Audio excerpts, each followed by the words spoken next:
केंद्रीयता निश्चित है अब नष्ट तो हुई है ना, लेकिन नष्ट होने से हम एक तरह के कोई साहित्यिक अनाथ हो गए ऐसा नहीं है कि अब हमने इलाहाबाद खो दिया या वेटिकन खो दिया तो अब मतलब चर्च नहीं बचेगा, या दिल्ली खो दी या इलाहाबाद खो दिया तो अब साहित्य नहीं बचेगा।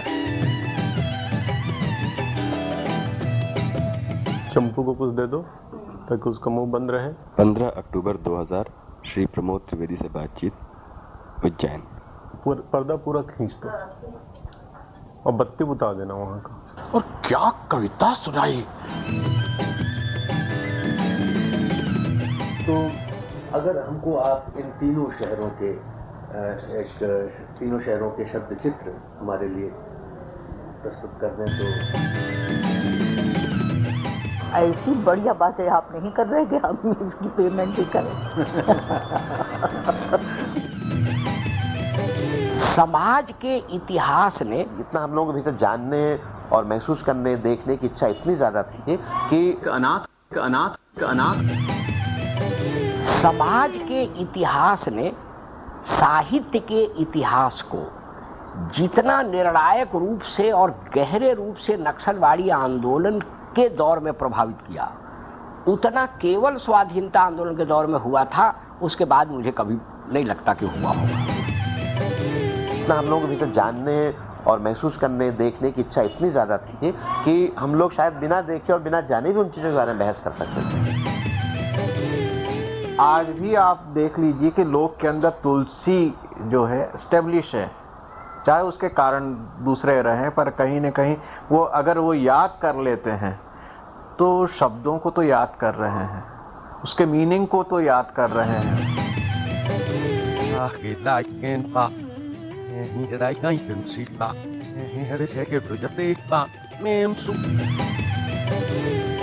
उत्तर आधुनिकतावाद भी हम नहीं बोलते, वो दरअसल उत्तर पूंजीवाद ही है। उत्तर आधुनिकतावाद पूंजीवाद का वह काल जो उत्तर काल है, पूंजीवाद का है, विश्व पूंजीवाद का उत्तर काल, उसी ने उत्तर आधुनिकता को खुराक दी है। और उत्तर आधुनिकता क्या है दरअसल, इस पर तो एक लंबी बहस की जरूरत है, उसको तत्काल हम नहीं कहना चाहते, लेकिन ये जो नारी विमर्श है और दलित विमर्श, ये उनकी मुख्य रूप से उपज है। क्योंकि हमारे समाज में हमारे समाज को लेकर ज्यादा बहस नहीं हो रही है। आपकी स्मृतियां क्या रही हैं कि अब किसी को एक अपने पांडुलिपि लेकर वात्स्यायन जी के या नामवर जी के या पंत जी के सामने खड़ा नहीं होना पड़ता कि साहब मैं नया लेखक हूँ, कृपया देख लीजिए। बड़ी अजीब बात है जो हमेशा से मुझे परेशान करती है कि जो बड़ी बड़ी घटनाएं हुई, इतनी हम राजनीति की बात करते हैं, इतनी समाज की बात करते हैं, लेकिन जो बड़ी बड़ी घटनाएं हैं उन्होंने हमारे रचनात्मक साहित्य को कहीं भी आंदोलित नहीं किया।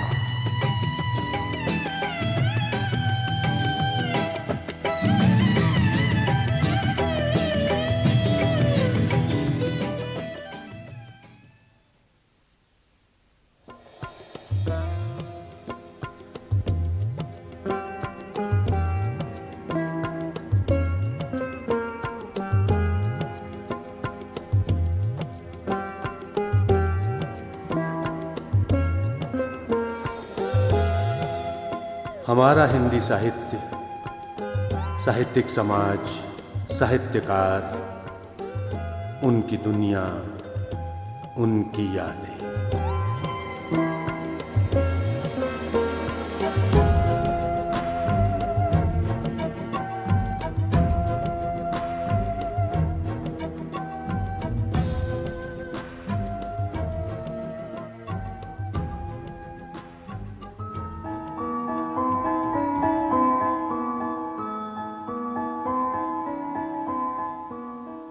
आगरा एक ऐसा शहर था कि जहाँ पर साहित्यिक गतिविधियाँ बहुत, और दिग्गज लोग आगरा में रहते थे जो साहित्य में पूरी तरह डूबे हुए थे, और उनमें विवाद भी उठता था और वैसे विचार विमर्श भी बराबर होता रहता था।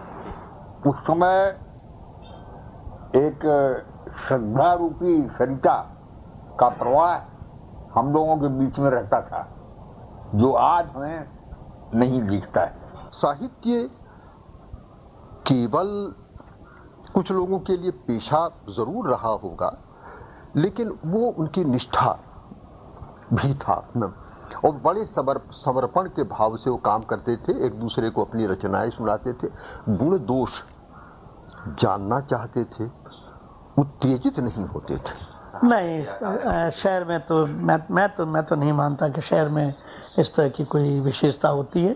बड़ी आबादी की वजह से, शिक्षा यूनिवर्सिटीज होने से, अपने आप ये पत्र होने से लोग जाते हैं निश्चित रूप से, लेकिन वही एक मतलब ज़रूरत की चीज़ है, वो कला और साहित्य की प्रेरणा की चीज़ नहीं है, मजबूरी के अंदर जाना पड़ता है। झालावाड़ जहाँ का मैं हूँ और जहाँ मेरा पैतृक निवास है, वो एक तरह से बड़ी समृद्ध रियासत रही, इस मानी में साहित्य के अभिप्राय में, संगीत के और कला उत्कर्ष में। छोटी रियासत होते हुए भी उसकी उपलब्धियां महत्वपूर्ण रही। झांसी में उस समय साहित्यिक माहौल जो था, ठेठ, समस्या पूर्ति, सवैया, कवित्व, घनाक्षरी, ये इसका माहौल था। खैर, तो उस माहौल में कवि सम्मेलन होते थे, तो कवि सम्मेलन होते थे तो यही सब चलता था, कवित्व, सवैये, घनाक्षरी। क्योंकि शुरुआत तो मैंने की थी सागर से। वो मेरा घरू शहर भी है, जी का मैं हूँ एक तरह से। स्वयं सागर में जिस तरह की साहित्यिक गतिविधि थी, जो सक्रियता थी, उससे संतोष नहीं होता था। आलोचना के लिए तो विश्वविद्यालय मददगार हो सकता है, लेकिन क्रिएटिव राइटिंग का शत्रु है विश्वविद्यालय, ये मैं मानता हूँ। जब भी क्रिएटिव राइटिंग की बात होती है, कविता कहानी की, किसी भी कवि या कथाकार से पूछो तो विश्वविद्यालय उसके लिए एक हिंड्रेंस रहा है, एक बाधा रहा है हमेशा। मैं तो जिस समय आया, ये कलकत्ता हिंदी के क्षेत्र में एक लगभग वीरान जगह मुझे दिखाई पड़ी। कोई ऐसा लेखक समाज, कोई ऐसी नई प्रतिभा, कोई ऊर्जस्विता ऐसी उस वक्त जब मैं आया तब तो मुझे दिखाई पड़ी नहीं।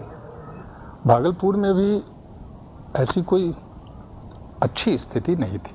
बनफूल थे वहाँ, जो बंगला के सुप्रसिद्ध कथाकार थे, लेकिन बनफूल एकांत में ही रहते थे और एक ज़माने में जो शरदचंद्र रहे हुए थे उसकी कोई छाया भी वहाँ नहीं थी। विदिशा बहुत एंशिएंट किस्म का नगर है, जिसके 2500 वर्ष पूरा इतिहास, उसका जीवित इतिहास उसके पास मौजूद इतिहास। उनकी गलियों से गुजरते हुए आपको आज भी लगता है कि आप ट्रांसेंड कर गए हैं, समय के पास चले गए किसी टाइम मशीन में बैठ के। जो बचपन के दिन होते हैं वो सबसे अच्छे दिन होते ही हैं। उस तरह से एक युवा लेखक के जो दिन होते हैं वो उसके सबसे अच्छे दिन हमेशा उसको वो याद करता है और लगता है कि वो दिन अब नहीं है। लेकिन हर युवा लेखक को शायद ऐसा ही लगता है। तो मुझको लगता है कि उस समय जो गहमा गहमी थी, जो गर्मी थी, जो प्रेम था, वो अब नहीं है। दरअसल साहित्य में रुचि तो बहुत पहले से थी मेरी, लेकिन जो लिखना शुरू हुआ और ज़्यादा पढ़ना शुरू हुआ साहित्य के बारे में, वो बनारस में हुआ। बनारस को अगर साहित्य का केंद्र का बनाया है जिस चीज़ ने, आलस्य और निकम्मेपन से उपजी हुई चीज़ें, जैसे मस्ती है, फक्कड़पन है और निठल्लापन एक तरह का, मनुष्यता के विकास में निरंतर परंपरा का या परंपरागत व्यवस्था का विरोध। बनारस के संदर्भ में इसे अगर कंक्रीट रूप देते हुए हम कहें तो ब्राह्मणवाद, क्योंकि या तो आप ब्राह्मणवादी हैं या आप ब्राह्मणवाद विरोधी हैं। मैं सन 61 में इलाहाबाद आया। उस समय इलाहाबाद को मैं एक यूनिवर्सिटी सेंटर के ही रूप में जानता था। यह शहर शुरू से ही बुद्धिजीवियों का शहर रहा है, यह शहर बहस का शहर रहा है, यह शहर लड़ाई का शहर रहा है, यह शहर नवाबों का शहर नहीं रहा, लेकिन ये रंगरूटों का भी शहर नहीं रहा। जैसे व्यक्ति का चरित्र होता है वैसे ये हर नगर का एक चरित्र होता है, खासतौर से जब आप साहित्य के संदर्भ में बात कर रहे हो। तो लेखक बहुत सारी चीज़ें साहित्य से जो प्राप्त करना चाहते हैं, साहित्य के माध्यम से, उनको लगता है कि दिल्ली प्राप्त हो सकती हैं। जब मैं छोटा था तो हिंदी का साहित्य की सेवा कौन करता था? मामूली टीचर, प्राथमिक स्कूल का टीचर जो कि नगर पालिका के स्कूल में पढ़ा था, कविता कर रहा है, ये कर रहा है, अपने ज़िले में बता रहा हूँ। जो असली हिंदी की सेवा जो कर रहा है अध्यापक, पत्रकार, सौरूपल्ली पर काम करने वाला उस समय का पत्रकार जिसने की क्वाइनेज किया है शब्दों का, उनका काम कोई नहीं देखता। उन्होंने हिंदी के लिए क्या किया है तो उनका कोई उल्लेख नहीं करता, समझे कि नहीं? तो उस समय मैंने देखा कि हिंदी का सेवक ऐसा था। हिंदी का जो सेवक पहले था, प्रेमचंद से पहले भी और बाद में भी, बहुत ही अभावों की स्थिति में ब्रिटिश सरकार द्वारा प्रताड़ित उर्दू को प्रश्रय था वहाँ पर। हिंदी को तो कोई पूछता भी नहीं था, हिंदी को जो है कोई लैंग्वेज भी नहीं समझा जाता था। तो हिंदी की सेवा साहित्यकार से नहीं होती। बड़ा साहित्यकार ठीक है, रचना एक मील का पत्थर बनता है और ये वो करता है, लेकिन असली हिंदी की सेवा, उसके प्रचार प्रसार, लैंग्वेज की, ये ऐसे ही साधारण लोग करते हैं। वो हमेशा ही वो हाशिए पर और उनको उपेक्षा होती है।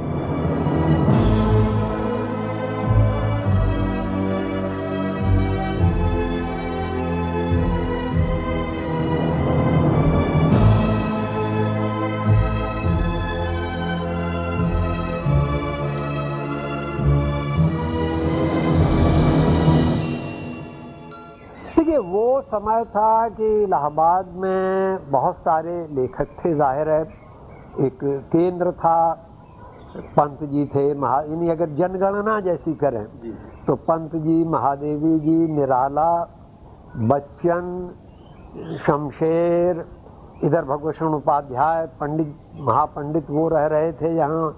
साहित्य सम्मेलन के माध्यम से राहुल जी, विद्यानिवास जी, ये लोग थे। यूनिवर्सिटी में प्रकाश चंद्र गुप्त जी थे और दूसरे मित्र थे। पाठक जी लीडर प्रेस में थे, अश्क जी खुसरो बाग में थे, अमृत जी थे एक और मिंटो रोड पर। विश्वविद्यालय के विभाग में भी राम कुमार जी के कारण एक साहित्यिक वातावरण था, नाटक खेले जाते थे। तो उस समय ही लगभग ये प्रगतिशील लेखक संघ बनाम परिमल का एक द्वैत चला हुआ था। और नामवर जी बनारस से प्राय आया करते थे, वो भी घूमते थे। दोस्ती उनकी परिमल के मित्रों से थी, विचारधारा उनकी प्रगतिशील लेखक संघ के साथ थी और मिलते थे, बैठते थे, बहसें होती थी। तो मैंने पूरी गहमा गहमी थी साहित्यिक दृष्टि से। विशेष रूप से ये दौर इस अर्थ में बहुत जीवंत था कि इसकी शक्ति का, इसकी बौद्धिकता का, इसके लेखन की गतिशीलता का कारण ही वो टकराहट थी जो प्रगतिशीलों और परिमलियों में थी। अगर वो टकराहट न होती तो उस प्रकार का साहित्य न तो प्रगतिशील लिख सकते थे और न सच पूछो तो परिमल के लोग लिख सकते थे। लोग अपने अपने सिद्धांतों के हिसाब से, अपने आइडियोलॉजिकल बेसिस के हिसाब से बात करते थे, लेकिन व्यवहार में आपस में बातचीत में कोई दिक्कत नहीं थी। उठना बैठना था, आना जाना था, दूसरे के यहाँ आना जाना, शादी ब्याह, खाना पीना, ऐसा लगता था कि जैसे साहित्यिक लोग एक प्रकार की कम्युनिटी है। एक बार बनारस से विजय शंकर मल्ल और बच्चन सिंह आए, प्राय आते थे, कभी रेडियो पर टॉक है या यूनिवर्सिटी का कोई काम है, तो बनारस इलाहाबाद तो लगभग लोकल जैसा चलता था। तो मलानीज में या कॉफी हाउस में कहीं हम लोग बात कर रहे थे, तो शाही थे, हम थे, भारती थे और बहुत से जो सामान्य कॉफी हाउस की मंडली थी। तो वहाँ खूब गर्मा गर्मी भी थी, बहसें भी थी और फिर हा ही भी थी। तो जब सब हो गया और सब मजलिस बर्खास्त हो गई और वो दोनों उठ के अपनी बस पकड़ने बस अड्डे चले गए, तो शाही ने ही व्यंग में कहा कि देखो अब ये लोग जाएंगे, बस में बैठेंगे, हम लोगों की नकल करेंगे और रास्ते में इन दोनों में झगड़ा हो जाएगा, मारपीट होके ये अपने घर जाएंगे। कहने को उत्तर प्रदेश की राजधानी लखनऊ था और है। विचार की दृष्टि से, मस्तिष्क की दृष्टि से, आधुनिकता की दृष्टि से इलाहाबाद ही उत्तर प्रदेश की राजधानी था।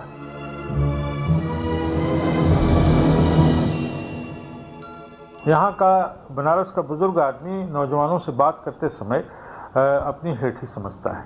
मैं जब से आया तब से मैं देख रहा हूँ, एक ख़ास बात थी शुरू से ही। भारतेंदु के यहाँ मंडल था, तो रईस लोग ही वहाँ एकत्र होते थे, सामान्य जनों में कोई व्यक्ति नहीं जा सकता था। इसी तरह प्रसाद के खास तरह के रईसों का, भांग छानने वाले और पैसे वाले लोगों का अड्डा था। प्रेमचंद के पास ऐसा कोई नहीं था, लेकिन उनके पास कोई न मंडल था न मित्र मंडल था। तो यहाँ की परंपरा ही नहीं रही है कि मिलजुल करके बैठ के बात करें। 1960 तक बनारस के लेखकों के बीच संबंध बड़े ही स्वस्थ हुआ करते थे। शिव प्रसाद जी को अपवाद मान लिया जाए तो ज्यादातर लोग एक दूसरे की रचनाओं के खिलाफ बोलते थे और मित्र रहते थे, उसके बाद भी बातें करते रहते थे। ये रिश्ते खराब होने शुरू हुए 60वें दशक में, जबकि कवि बड़ी गंभीरता से अपने मित्रों की टिप्पणियों को भी लेने लगा। उस समय जब मैंने प्रारंभ किया था तो उस समय वाराणसी का साहित्यिक माहौल बहुत ही समृद्ध था और करीब करीब शीर्ष रचनाकारों का एक तरह से जमघट जैसा था बनारस में। सन 1950 और 60 के बीच का बनारस का माहौल शायद सबसे उत्तेजक, समृद्ध और नई प्रतिभाओं के हिसाब से बड़ा संपन्न था। मुझे याद है सन 54 के शुरुआती दिनों में कि एक ही महीने में 2 बड़ी गोष्ठियां हुई थी बनारस में। एक गोष्ठी हुई थी चेतना की ओर से, फरवरी में ही हुई थी, और उसमें भाग लेने वाले नंदराय वाजपेयी, अज्ञेय, विजय देवनाथ शाही, डॉक्टर धर्मवीर भारती, हरदेव बाहरी और यानी इस तरह के ज्यादातर लोग इलाहाबाद के थे। आचार्य हजारे प्रसाद द्विवेदी भी उसमें शामिल हुए थे और पहली बार मैंने इन सारे लोगों को वहीं देखा था।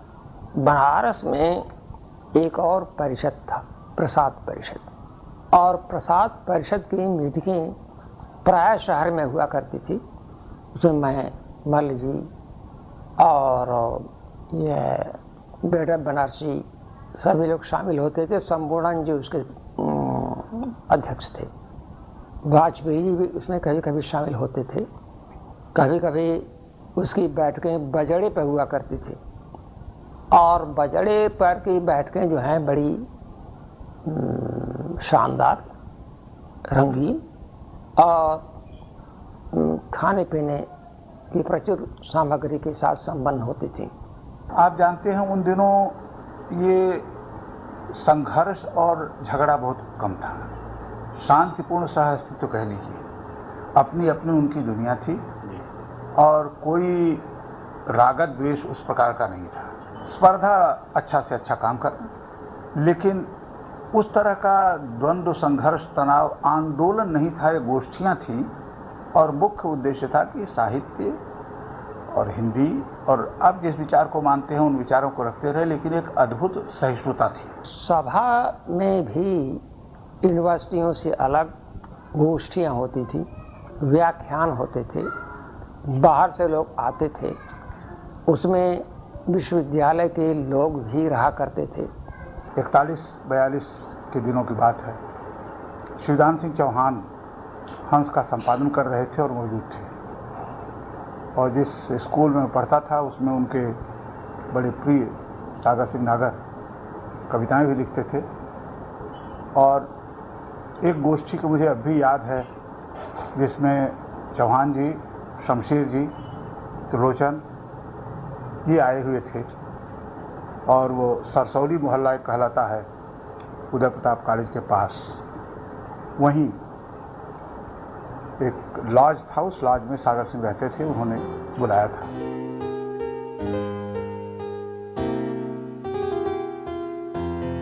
देखिए, ऐसा है कि आप कह सकते हैं कि मैंने आंखें खोली अलीगढ़ में।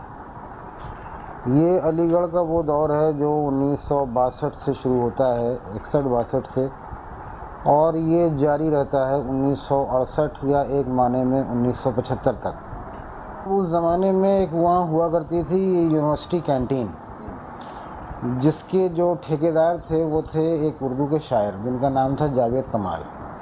ये बड़े गज़ब के आदमी थे, बहुत ही गज़ब के आदमी थे। गजब के आदमी इस तरह से थे कि इनके बारे में इन दोस्तों में प्रचलित था कि ये आदमी दिन भर में शब्दों को बोलने का कोटा रखता है। यानी मान लीजिए कि 2 लाख शब्द अगर ये पूरे दिन में नहीं बोलेगा तो इसका कोटा पूरा नहीं होगा तो ये घर नहीं जाएगा।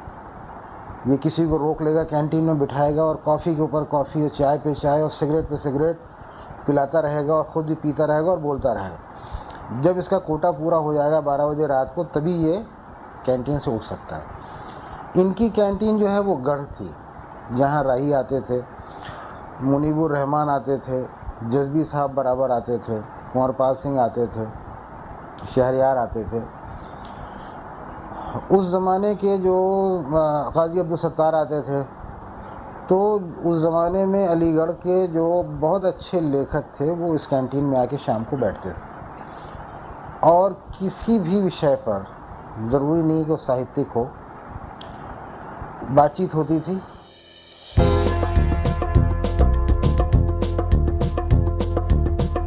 मेरा बचपन तो शिमला में ही गुजरा, जैसा आप जानते हैं, और मेरा आरंभ के 7-8 वर्ष वहीं पर मैंने स्कूल में बिताए।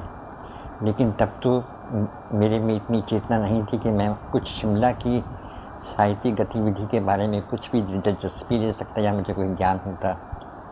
ये ज़रूर था कि वहाँ पर जो कंपटीशन्स वगैरह होते थे उसमें आर्य समाज और सनातन धर्म इस तरह के वो आयोजन करते थे। मुझे अभी तक याद है कि उन्होंने एक स्पीच का आयोजन किया था, भाषण का, तो उसमें मैंने भाग लिया था।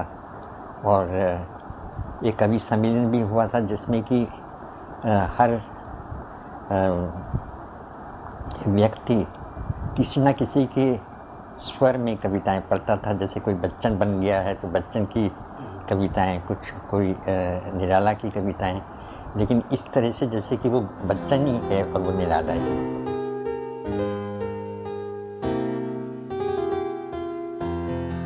देखिए, मैं बहुत पुरानी बात कर रहा हूँ और वो बात लगभग सन 57 के आसपास की बात है। और जयनारायण व्यास राजस्थान के दूसरे मुख्यमंत्री थे और वे स्वयं साहित्यकार थे। और उन्हीं की स्थापित की हुई एक पत्रिका थी प्रेरणा, और प्रेरणा तब मासिक मैगजीन थी, और जोधपुर जैसे कस्बे से किसी साहित्यिक पत्रिका का नियमित निकलना ये अपने आप में एक घटना थी। लेकिन वो वक्त दूसरा था। जोधपुर में देखिए कि हमारी बैठक 3 जगह यहाँ पे रहती थी। शाम को 4 बजे सब लोग इकट्ठा हो जाते थे और कम से कम 20-30 लोग हो जाते थे। कॉफ़ी हाउस, एक यहाँ कॉफ़ी हाउस था सोसाइटी गेट के ऊपर, वहाँ इकट्ठा होते थे। आनंद सिनेमा के अंदर ऊपर चाय का था वो, और मिनरवा, तो यहाँ बैठक रहती थी। पता नहीं, वो तो कमाते थे, कुछ करते थे, लेकिन कैसे न कैसे करके इतना पैसा रहता था कि चाय की वजह से हम वहाँ पे 5-6 घंटे बैठ सकते थे। उस वक्त के जितने भी लेफ्टिस्ट अखबार थे वो सब आते थे। उनके इश्यूज को लेकर के बहुत ज़बरदस्त बहस, लेकिन लिटरेचर के लेवल के ऊपर, पेंटिंग के लेवल के ऊपर, लाइफ के लेवल के ऊपर, और यहाँ के जन आंदोलन को लेकर के, समस्याओं को लेकर, ये हमारा निरंतर क्रम रहता था। और ये 5-6 साल तक चला। सन 66 की गर्मियों में मैं जोधपुर में पढ़ रहा था उस समय, तो वहाँ से अपना इम्तिहान देकर के यहाँ आया, और उसके बाद उन्हीं गर्मियों में थोड़ा बहुत संपर्क मेरा यहाँ के लेखकों से हुआ। उस समय बीकानेर में बहुत ही, कह सकते हैं कि बहुत सक्रिय साहित्यिक वातावरण था। आए दिन विभिन्न प्रकार के विषयों पर गोष्ठियाँ होती रहती थी। कुछ ऐसे स्थान थे जहाँ पर लेखक आपस में मिलते थे, अमूमन रोज़ाना ही वहाँ इकट्ठा होते थे। अलग अलग 3-4 ग्रुप्स थे, उनके लिए अलग अलग जैसे स्थान हो, तो वो लोग इकट्ठा भी होते थे। और एक पत्रिका वातायन, जिसे हरीश भादानी और पूनम दहिया संपादित करते थे, वो निकलती थी बीकानेर से। और इसके अलावा कुछ साप्ताहिक थे जो साहित्यिक गतिविधियों में काफ़ी रुचि लेते थे। तो एक तरह से प्रकाशन की और पत्र पत्रिकाओं की और साप्ताहिक पत्रों की एक लंबी परंपरा यहाँ पर रही थी, इस कारण से उसको एक साहित्यिक केंद्र के रूप में धीरे धीरे स्वीकार किया जाने लगा था। बुंदेलखंड में लिखने पढ़ने की परंपरा थी। अंग्रेजी राज था, वो रियासत तो थी नहीं। वहाँ आज़ादी के आंदोलन में काम करने वाले लोग, लेकिन जो सीधे सीधे भी आज़ादी के आंदोलन में नहीं थे, उनमें भी बहुत कम पढ़े लिखे लोग। उनमें से मुझे एक सज्जन याद आते हैं। मैं हाई स्कूल कर रहा था यहाँ से, मिडिल भी मेरा वहीं का था। वो राजमिस्त्री थे और सन 12 के पहले से वो लिखते थे। लक्ष्मी प्रसाद मिस्त्री रमा उनका तखल्लुस था और वो समस्या पूर्ति वाले कवि थे। सुकवि में एक समस्या निकलती थी इस महीने की, अगले महीने वो तमाम लोग पूर्ति करके भेजा करते थे। वो सारी फाइलें बंधी हुई ऊपर उनके यहाँ रखी थी। राजमिस्त्री थे, वो छेनी और हथौड़े से अपना काम करते थे, मकान बनाते थे। लेकिन उनके यहाँ जो लाइब्रेरी मैंने देखी, वो लाइब्रेरी मुझे पंडित नंदुलारे वाजपेयी के यहाँ पर भी सागर में नहीं मिली। जो लाइब्रेरी उनके पास में थी, स्वाध्याय से बना हुआ एक आदमी, मुझसे उसने लिखवाया कि अच्छा लाल रंग के ऊपर लिख के लाओ, काले रंग के ऊपर लिख के लाओ, इस छंद में लिख के लाओ, इस छंद में लिख के लाओ। उस आदमी ने मेरी जिंदगी में एक बहुत बड़ा रोल।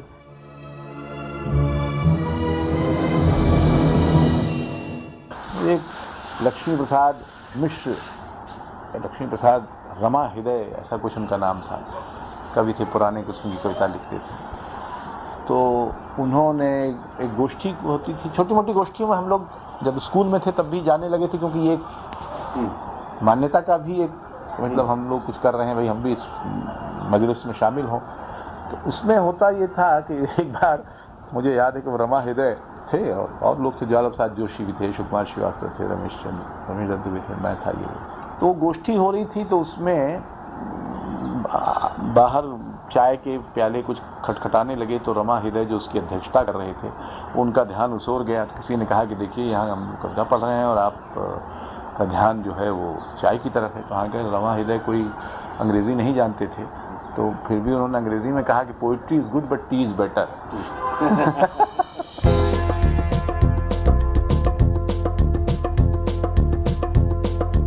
लाहौर में उर्दू और हिंदी का कोई ज़्यादा वहाँ असर नहीं था मेरे ख्याल में। तो उन दिनों मैं सबसे पहले जो एक बहुत प्रभावशाली लेखक के संपर्क में आया वो कन्हैयालाल कपूर थे। हालांकि मैं स्टूडेंट था, लेकिन उनका स्वभाव अष्ट जी की तरह ऐसा था कि वो अपनी से कम उम्र वालों से बहुत आसानी से मिल जाते थे। और मुझे उनसे तारफ़ कराने वाले कोई एक और दोस्त थे मेरे टीचर ही, ओपी मोहन। तो लाहौर से शुरू होती है कुछ थोड़ी बहुत दिलचस्पी एक अदबी शहर के सिलसिले में। लाहौर में वो खुसूसियतें थीं जो बाद में हम देखते हैं कि इलाहाबाद में रही होंगी या दिल्ली में। जी अगर सही तौर पे सोचा जाए तो शायद मैं दिल्ली का ही नाम लेना चाहूँगी, और दूसरा जो शहर है वो इलाहाबाद होता है। एक वक्त था जब हम इनकी तरफ देखते थे, लेकिन अब जो वक्त है मुझे लगता है कि वो लोग अब दिल्ली की तरफ थे। 44 में यहाँ हिंदी का बहुत बड़ा वातावरण यहाँ भी नहीं था जी। एक कोने में जैनैन जी बैठे रहते थे जी। एक कोने में चतुर्थ शास्त्री थे जी। माने हुए लोग तो दो थे जी। बाकी और जो है हिंदी वादी लोग जिन्हें कहिए, उनका कसूर नहीं था। तो हिंदी का पुराने टाइप के कवि जी, अपने क्या नाम, गीता के गायक दीनानाथ दिनेश, एक जो हिंदी का झोला लिए फिरते थे, हमेशा बहुत काम किया हिंदी को उस आदमी ने। हमारा ध्यान हमेशा इलाहाबाद की कहानी पर या हैदराबाद की कल्पना पर या धर्मयुग पर लगा रहता था। दिल्ली से कोई ऐसी पत्रिका नहीं थी जिसके इर्द गिर्द लेखकों का कोई जमघट, कोई ऐसी केंद्रीय पत्रिका जिस पर उसका हो। ये शायद बाद में 47 के बाद में ये हुआ कि बहुत से लोग यहाँ आकर इकट्ठा हुए दिल्ली में। लेकिन दिल्ली में जैनैन जी पहले मौजूद थे, वात्स्यन जी यहाँ मौजूद थे, कृष्ण चंद्र यहाँ मौजूद थे, सत्यवती मलिक यहाँ मौजूद थी। मुझे ध्यान पड़ता है, बहुत ही पुरानी बात है, शायद 50 के करीब की होगी। सत्यवती जी के यहाँ 2 मीटिंग्स मैंने अटेंड की थी। उसमें लगभग जनयंती, वात्सायन, चंद्रगुप्त विद्यालंकार, इस किस्म के हमारे जो दिल्ली के जो साहित्यकार थे वो सब वहाँ मौजूद थे। लाहौर से फिर दिल्ली आए। दिल्ली आके हम करोल बाग में ठहरे, तो वहाँ एक संस्था जिसका नाम अंग्रेजी में, और नाम भी ऐसा कि उसको एक और संस्था से कंफ्यूज किया जा सकता है, लेकिन कल्चरल फोरम नाम, वो देवेंद्र रेसर की इख्तरा थी, मतलब उनकी उपज थी कि वो इस मामले में काफ़ी उनकी सलाहियत है ऑर्गेनाइज करने में। उनका दायरा वो था, वो जो प्राइवेट कॉलेज होते थे, तो उसी किसी कॉलेज में एक कमरा उन्होंने ले लिया था, इसलिए कि हर हफ्ते इतवार के दिन वहाँ एक गोष्ठी होती थी। वो बराबर 2-3 साल तक मेरे ख्याल में चलती रही कल्चरल फोरम। उसमें कई लोग आते थे, और आज जिन्हें हम बहुत ही प्रतिष्ठित लेखक मानते हैं, भीषम तो खैर थे ही, उसके साथ नरेश मेहता कभी कभी आते थे, मनोहर श्याम जोशी आते थे बाहर से, तो वैद थे, 1-2-3 और लेखक थे जिनको आज हम नहीं जानते, कश्मीरी लेखक थे। उर्दू के नरेश कुमार शाह थे, जिनका नाम आज कम लोग लेते हैं, लेकिन जो बहुत ही मशहूर एक अपने ज़माने के शायर रहे हैं। और पहली बार हमें हिंदी के लेखक जो कि बड़े डरपोक और मध्य वर्ग की चिंताओं से भरे रहते हैं, हमने एक उर्दू लेखक की बोहेमियन जीवन को देखकर हम बड़े दंग रह जाते थे। वो शराब पी कर आते थे, लेकिन जब गज़लें और कविताएं पढ़ते थे तो हम इतने दंग रह जाते थे, इतनी सुंदर, इतनी खूबसूरत, और फिर वो हमारे दोस्त भी बन गए धीरे धीरे।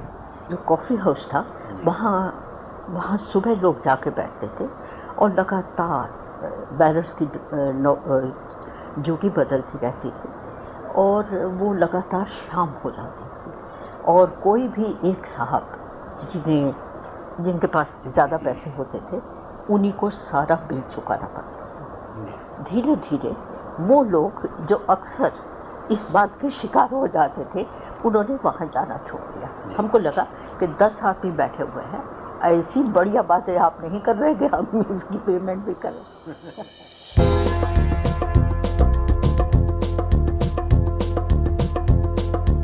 तो एक धार्मिक सांस्कृतिक नगर है ही उज्जैन, मेले ठेलों की भूमि है, तो एक तरह से पूरा परिवेश धार्मिक और सांस्कृतिक किस्म का परिवेश था। लेकिन धीरे धीरे वहाँ के जो प्रबुद्ध समुदाय था, उसने उसको बौद्धिक दिशा में, रचनात्मक दिशा में मुड़ा, और उसके बाद विक्रम विश्वविद्यालय की स्थापना हुई और कालिदास समारोह का एक सिलसिला शुरू हुआ। मैं विक्रम विश्वविद्यालय और कालिदास समारोह से उज्जैन का एक परिवर्तन रेखांकित करना चाहता कि जो नगर धार्मिक नगर था एकदम, उस नगर में एक बौद्धिक परिवर्तन आया, और उसी के बाद वहाँ बड़े बड़े विद्वान आए। उस समय क्या था कि सुमन जी थे, तो यहाँ कोई न कोई साहित्यकार आता रहता था हर वर्ष।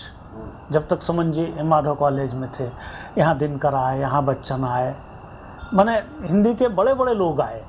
तो मैं आपको बहुत रोचक वो बता रहा हूँ, वृंदावन लाल वर्मा थे, वो आए, तो उन्होंने कहा आते बराबर कि हम फला दिन जाएंगे। मैंने कहा ठीक है साहब, चले जाइए। जब वो दिन आने लग गया, अच्छा ये जो जितने साहित्यकार आते थे, तो सुमन जी के यहाँ लॉन पर हमेशा गोष्ठी होती थी, काफ़ी लोग आते थे, बातचीत भी होती थी। तो बहरहाल वृंदावन लाल वर्मा आए, और वृंदावन लाल ने कहा कि मैं फला दिन जाऊँगा।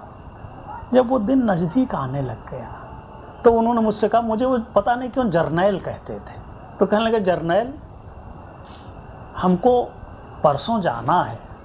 मैंने कहा हाँ बाबूजी जाना तो है।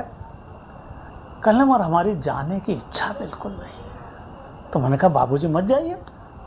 कहने वाह, अरे हम वृंदावन लाल वर्मा हैं, 80 साल के हम हो गए हैं, हमने अपनी ज़बान से कहा है कि हम उस दिन जाएंगे, और तुम बड़े सुखद आदमी हो, बहुत निहायत बेवकूफ़ किस्म के आदमी हो तुम, और तुम हमसे कह रहे हो कि हम नहीं जाएं। तो मैंने कहा बाबूजी जाइए। कहने जर्नैल मगर हमारी जाने की इच्छा नहीं है। तो मैंने सुमन जी से कहा कि साहब बाबूजी जाना नहीं चाहते हैं, आप ही रोक तो उन्होंने सुमन जी ने कहा कि बाबूजी ऐसी क्या बात है, आप रहिए ना। कहने देखो सुमन, हमको इस दिन जाना है बस, और जब हमको जाना है तब हम जाएंगे। मैं ठीक है। अब उनके रहने के 3 दिन रह गए। मैं रोज जाते ही था शाम को, वो शाम को डाकुओं के किस्से सुनाते थे और फिर वो अपने हाथ का बना हुआ हिंगाष्टक चूर्ण था उनके पास, तो वो सबको एक एक पुड़िया डाकुओं के किस्से सुनाने के बाद सबको वितरित करते थे। तो कहने लगे कि जर्नैल हमको जाना है। उन्होंने कहा बाबूजी जाइए, आप जब कहें तब पहुंचा देंगे स्टेशन। कहने मगर जर्नैल हमारे जाने के भीतर से बिल्कुल इच्छा नहीं है। तो मैंने कहा बाबूजी रुक जाइए, ऐसी कौन सी बात है। हमसे कहने लगे अजब अहमक आदमी हो, तुमको समझ में नहीं आता है। अरे हम हिंदी के साहित्यकार हैं, 80 साल के हो गए हैं, हमने अपनी जुबान से कहा है कि हम उस दिन जाएंगे, भला क्यों नहीं जाएंगे, कैसे नहीं जाएंगे। अरे आखिरकार हमारी जुबान की भी कोई कीमत है ना। तो मैंने कहा बाबूजी जाइए, फिर छोड़ आएंगे परसों आपको। खैर दिन निकला, जिस दिन उनको जाना था मैंने बाबूजी से कहा कि बाबूजी कहिए। कहने लगे कि जर्नैल हमको जाना है कल। उनका बाबूजी जाना है तो जाइए। कहने और हमारी जाने की इच्छा बिल्कुल नहीं है। मैंने कहा बाबूजी रुक जाइए। अरे कहने कैसे रुक जाएं, मगर एक बात है, अगर जो कोई बहाना हमको मिल जाए तो हम रुक जाएंगे। अरे मैंने कहा साहब बहाने तो हम 50 बना देते हैं, आपका नागरिक अभिनंदन करवा देते हैं नगर निगम से, खूब ठाट से आपको 2-4 हज़ार रुपए भी दिलवा देंगे, हार फूल शाल वाल 5-10 में पहना देंगे।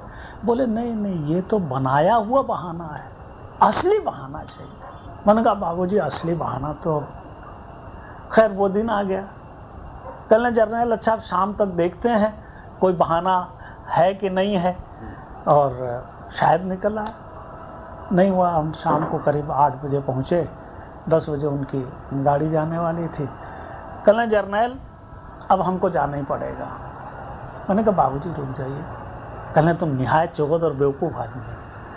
अरे हम 80 साल के आदमी, हमारे कहने का कोई कीमत होती है कि नहीं होती है। और उसके बाद फिर शाम को हम पहुँचे तो गाड़ी में बैठकर कहने चलो जर्नैल अब जाना ही है। गाड़ी में जाके स्टेशन पर, जब मैं स्टेशन पर गाड़ी रुकी, सुमन जी की कार में गए, तो उनका जर्नैल एक बहाना हो सकता है, तुम अंदर जाओ और जाके देखो, अगर जो गाड़ी 5 मिनट भी लेट हुई तो बहाना हो गया। मेरे मन ने तो कहा कि झूठ बोल देंगे, अब इसमें अपना क्या लगता है झूठ बोलने में। चलते चलते उन्होंने एक टोना मुझे मार दिया। कहने देखो पवन कुमार जी, हम 80 साल के बूढ़े आदमी हैं, हमसे झूठ मत बोलो। आप देखिए स्थिति ये कि मैं वहाँ गया और train minute to minute correct थी। अगर जो बाबूजी ने मुझे वो टोंचा न मारा होता कि मुझसे झूठ नहीं बोलना, तो निश्चित रूप से मैं चाहे रेलगाड़ी के वहाँ स्टेशन जाता ही नहीं, और मेरा मन था कि बाहर से आके इनको कह देता कि गाड़ी 10 मिनट लेट है और अपन वापस चलते। पर उन्होंने जाते समय जो मुझे टंकारा मारा कि देखो हम 80 साल के बूढ़े हैं जर्नैल, और हमसे झूठ मत बोलो, उस सारी चीज़ ने मेरे मन को ऐसा बांध दिया कि मैं उनसे झूठ नहीं बोला। उनको ले जा करके ट्रेन में बैठाल दिया।